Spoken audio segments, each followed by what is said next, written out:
Hi everyone, welcome to another conversation in the gallery. I'm Sarah Cohen, Registrar of the Old State House Museum. I'm LaTanya Wilson. I work in the Education Department at the Old State House Museum. And today we're over at CMF, our off-site collection storage facility. So today we're gonna share a little bit about our Kansan, Scott Joplin. So LaTanya, do you wanna tell us a little bit about Scott? Sure. Scott Joplin is this gentleman that you see here on the pictures, and he was born in Linden, Texas. However, he was raised in Texarkana. Which part of Texarkana? We don't know. There's a Texarkana, Arkansas and a Texarkana, Texas, and both of us kind of claim him on both sides of the border, but he was brought up by his mother and his father, who both appreciated music a lot. His father was a banjo player, and he learned how to play several instruments at a young age, and later on he was taught by some people in the community who were kind of music connoisseurs, and that kind of bred a lot of his training and his interest. He went on to teach music, he went on to play music, play in bands at saloons and bars. Eventually would move to Missouri and be exposed to some other band members who were interested in that ragtime sound. Eventually in 1895 he started publishing music, which led to the Maple Leaf Rag, one of his most popular songs. So we have a copy of Maple Leaf Rag. LaTanya, if you don't mind pointing to it, we've got it, yep, right over there. We have one. So you were saying he was interested in music. So his parents influenced him to continue that path and gave him a career? His parents influenced him in music, and it was something that was a steady part of his life. And that was pretty much his only path. If he wasn't playing music, he was teaching music, he was forming bands, and again, that led him to his illustrious career.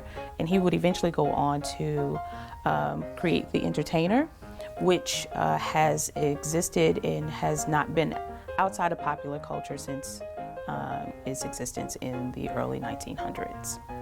That's interesting. So was his music popular during his lifetime at all, or was it kind of more after he passed away he became recognized for his talent and his contributions not only to ragtime as the King of Ragtime, but also to the roots of jazz, which of course jazz has influenced so many other musical genres out there, you know, such as the big bands or even hip hop for that matter.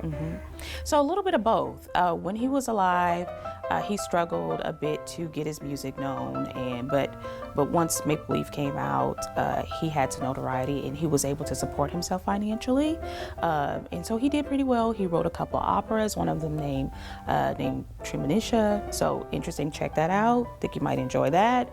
But it wasn't until he passed away that he would get a lot of the fame and the success and accolades that he worked hard to achieve during his life. But he has definitely been more popular, receiving awards, being a part of the Hall of Fame, and his music has never left outside of popular culture. So you can hear Scott Joplin even today. If you've heard the ice cream truck, you may have heard the Entertainer, and that's anywhere in the country. So his legacy still lives, and like you said, has influenced other genres and other musicians today. So long live Scott Joplin. So if I'm correct, he was given a Pulitzer Prize Award in the 1970s, right? That's right. Okay.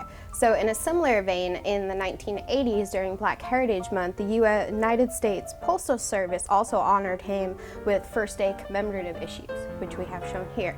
Now, we do have this really cool story we want to share with you guys. It's about Scott Joplin's time in New York, where he really tried to take his career to the next level. So, LaTanya, if you want to follow me, I can show you. Awesome, let's go. Okay. So, LaTanya, right here, do you have any ideas of what it is? A piano. Well, yes, of course, we have a piano, but more importantly, this piano belonged to Scott Joplin. Wow. So back in around the early 1910s, you know, he was up in New York trying to promote his operas and really promote his music. During that time, of course, he needed a piano to write his music at. So this was actually located in his apartment in New York City. Wow. So now the fun story behind this was after he moved and he left his apartment, this was one of the things he left behind. He didn't take it with him. So the family that owned the apartment decided to keep it.